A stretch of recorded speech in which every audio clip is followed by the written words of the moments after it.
श्री शिव प्रताप शुक्ल जी। धन्यवाद मान्यवर।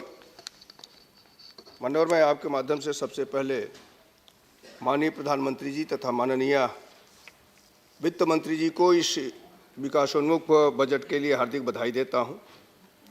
माननीय वित्त मंत्री जी ने गरीबों से लेकर के औद्योगिक विकास के लिए इस बजट के माध्यम से एक मजबूत आधारशिला रखी है। आज माननीय जब बजट पर चर्चा शुरू हुई तो सबसे पहले कैंची चलाने का काम पूर्व वित्त मंत्री जी ने किया, श्री पी चिदम्बरम जी ने, और जो कैंची ही चलाया था। कैंची ही चलाने का काम ये तो अच्छा रहा कि जो आधार जो नींव रखी थी माननीय वित्त मंत्री जी ने, मैं ये कह सकता हूं कि उसको सुई धागे से उसको पूरी तौर पर पिरोने का काम किया गया। उनकी कैंची कहीं काम नहीं आई। माने उन्होंने कई बातें कही कि ये कम कर दिया गया, ये कम कर दिया गया। मैं एलोकेशन भले ये हो, मैं एलोकेशन बताऊं, गृह मंत्रालय के लिए पिछले बार बजट में 1,39,108 करोड़ रुपए का प्रावधान था। इस बार 1,67,250 करोड़ का है, वृद्धि 20.2% की। कृषि और किसान कल्याण मंत्रालय के लिए जहां 2019 और 20 में 1,09,750 करोड़ का था, इस बार 1,42,762 करोड़, वृद्धि 30% की। संचार मंत्रालय के लिए 2019-20 में 35,749 करोड़ था। जरा इसकी भी वृद्धि जो कैंची चली थी इस पर भी वृद्धि देख लीजिए, 129% की वृद्धि के साथ 81,957 करोड़ रुपए आवंटित किया गया है। Housing and urban affairs 42,267 crore का प्रावधान था 19-20 में, इस बार 50,040 करोड़ का प्रावधान है, इसमें भी 18.4% की वृद्धि है। कोई ऐसा विषय नहीं है जिसमें जो है माननीय वित्त मंत्री जी ने वृद्धि न दिया हो, जिस पर वो कह रहे थे कि ये कम कर दिया, ये कम कर दिया। प्रधानमंत्री किसान कल्याण के लिए 2019-20 में 54,370 करोड़, अब की बार 75,000 करोड़, 38% की वृद्धि। समेकित बाल विकास के लिए 19-20 में 24,955 करोड़, इस बार 28,557 करोड़, 14.4 की इसमें भी वृद्धि। प्रधानमंत्री आवास योजना में भी 8.6% की वृद्धि के साथ पिछली बार 25,328 करोड़ था, अब की बार 27,500 करोड़ रुपए है। प्रधानमंत्री ग्राम सड़क योजना में 38.6% की वृद्धि है, 14,070 करोड़ रुपए थी, अब की बार 19,500 करोड़ रुपए है। प्रधानमंत्री फसल बीमा योजना 15% की वृद्धि है, पहले 13,641 करोड़ रुपए था, अब की बार 15,695 करोड़ रुपया किया गया है। अमृत स्मार्ट सिटी मिशन के लिए 40% की वृद्धि की गई है, उस बार जो है 9,842 करोड़ था 19-20 में, अब की बार 13,750 करोड़ किया गया। किसमें कमी की गई है जिसको तत्कालीन वित्त मंत्री जी ने यहां आकर के उद्घाटित किया था और कहा था कि ये सरकार तो सब कुछ नष्ट कर दी। और जो ये विषय है मैं उसी बजट से लिया हूं माननीय वित्त मंत्री जी के, किसी और बजट से नहीं लिया है जो इन्होंने घोषित किया है। और मेरे ख्याल से पुस्तक उनको भी मिल गई होगी जिस पुस्तक से मैंने इसको कोट किया है, तो कम से कम इस पर तो ध्यान देना चाहिए कि केवल आलोचना के लिए नहीं बल्कि सदन समालोचना के लिए होता है। और समालोचना के आधार पर अगर इस बात को कहते तो निश्चित रूप से इस सरकार ने जो अच्छे काम किए उसको किए।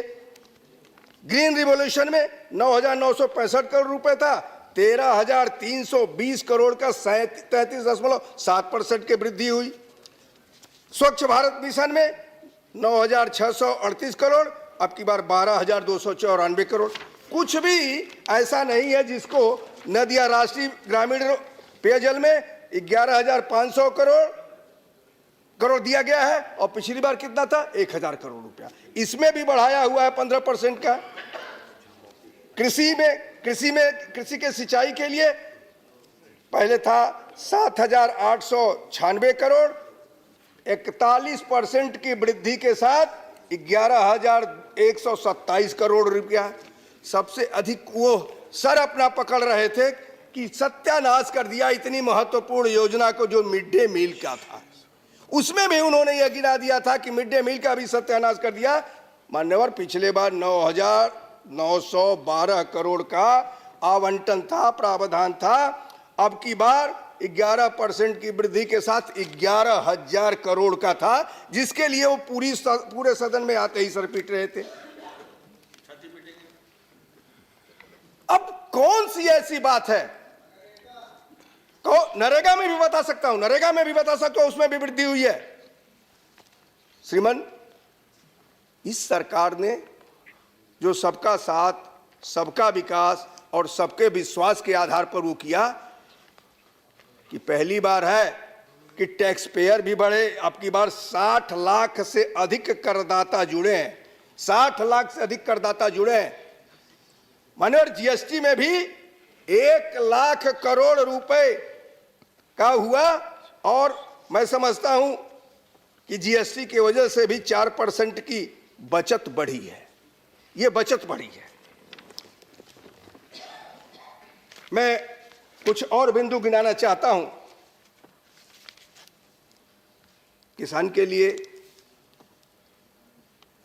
और शिक्षा के लिए ये सरकार 100 जिलों में पानी की व्यवस्था के लिए सिंचाई योजना की है, ताकि किसानों को पानी की दिक्कत न हो।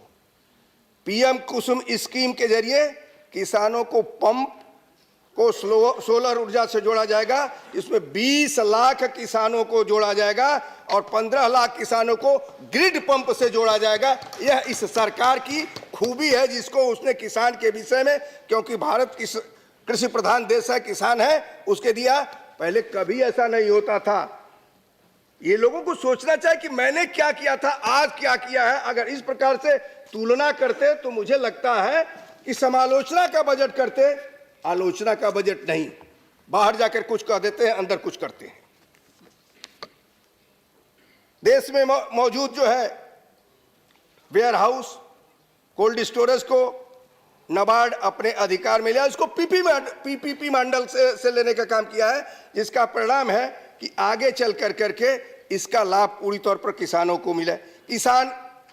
कृषि किसान उड़ान योजना, इसको क्यों किया? उस समय भी चर्चा हुई थी, और उस चर्चा में यह आया कि किसान का जो बिहार के किसान की तुलना, भले ही उस समय नेता जदयू ने कहा था, लेकिन ये सही है कि उस किसानों का लाभ पहुंचाने के लिए मैं इसके लिए बार बार धन्यवाद देना चाहूंगा माननीय वित्त मंत्री जी को, कि उन्होंने किसानों को ये छोड़ा कि उसके उत्पाद को तुरंत एक जगह से दूसरी जगह पहुंचाया जाए। तो जो 1 रुपए 2 रुपए उसके उत्पाद को वहां मिलता है, उसके लिए उसको 10 रुपए 12 रुपए 15 रुपए मिल सके। और यो किसान, वह सरकार अपने बूते पर यह करने जा रही है, जिससे किसानों को लाभ मिल सके।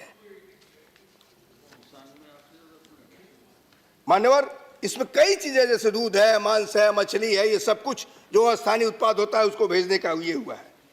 पंचायत स्तर पर किसानों को कोल्ड स्टोरेज बनाने की बात कही गई है। समुद्री इलाकों में फिश उत्पादन में 208 मिलियन टन 3077 सागर मित्र बनाने की बात कही गई, और इसके जरिए उनको भी लाभ पहुंचाने की बात की गई। ब्लू इकोनॉमी के जरिए मछली पालन को बढ़ावा दिया गया। श्रीमान, शिक्षा के क्षेत्र में जो मैं निवेदन कर रहा था, 99,000 करोड़ रुपया, 99,300 करोड़ रुपए का बजट ऐलान किया गया, जिसमें अस्पताल है, मेडिकल कॉलेज, इसको भी जोड़ा गया।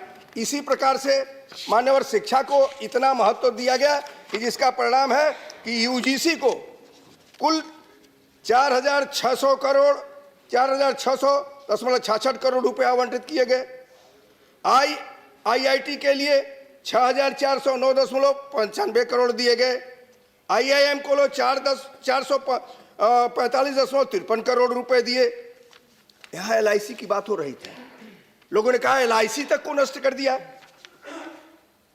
मान्यवर, एलआईसी और आईडीबीआई में बड़ा हिस्सा सरकार ने अपना भी वो किया है, ताकि वो वृद्धि करें। हम देश के जो नेशनलाइज बैंक है, देश के नेशनलाइज बैंक यहाँ की कृषि के साथ और लोगों के धुरी के साथ जुड़ा हुआ है। तो हम उसको ये इनकार नहीं कर सकते। उसको भी सरकार ने समय समय पर एक बार नहीं यानी एक बार मदद किया है। इनकम टैक्स का स्लैब जिस पर सारे लोगों की निगाह होती है कि मेरा क्या बढ़ा, क्या हुआ। 5 से 7 लाख रुपए की सालाना आय पर 5 लाख तक तो फ्री, 5 से 7 लाख रुपए 10%, 7.5 से 10 लाख रुपए तक 15%। अब तो कोई है भी नहीं। अगर पार्टी ने जो समय दिया है उसके अनुसार मैं बिल्कुल बस खत्म करें। मान्यवर, हमने ये भी दिया है, देखिए बजट में सबका ख्याल रखा। हमने बजट में दिव्यांगों बुजुर्गों का भी खास रहा। दिव्यांगों और बुजुर्गों के लिए 9,500 करोड़ रुपए इस सरकार ने आवंटित किया। और सबसे बड़ी बात क्या रही कि 1.5 लाख की छूट उनको दी गई जो किफायती ऋण पर है, उनको दिया गया। इसी तरह से 15 लाख रुपए तक का जो लोग उपयोग नहीं कर पाते हैं उनको भी टैक्स में छूट दी गई। तो ये सरकार पूरी तौर पर जहां किसान के लिए, जहां विद्यार्थी के लिए और सबके लिए लिया, पूरी तौर पर उद्योग धंधे को भी नहीं छोड़ा है। सबको एक साथ समेकित कर करके ऐसा बजट दिया है। मैं बार बार आदरणीय प्रधानमंत्री जी को, आदरणीय निर्मला जी की भूर प्रशंसा करता हूं, बधाई देता हूं कि उन्होंने इस प्रकार का बजट देकर करके है एक विकासोन्मुख वो जो है भारत में रखा है। बहुत बहुत धन्यवाद। Shri S Muthu Karuppan. Sir, If there is sufficient time, he can speak completely. Otherwise, you can call for the special mentions and tomorrow. tomorrow I will नहीं, speak, sir. I Because think only 3 minutes. just wait for a minute. One honorable member from you proposed that after 7 we can consider to think. So it's up to you. Otherwise, tomorrow you have already decided. The House has given consent that tomorrow we'll forgo our lunch. कल हम lunch नहीं करेंगे और सुबह से बैठेंगे। यही सहमति है? तो कल के लिए सहमति है?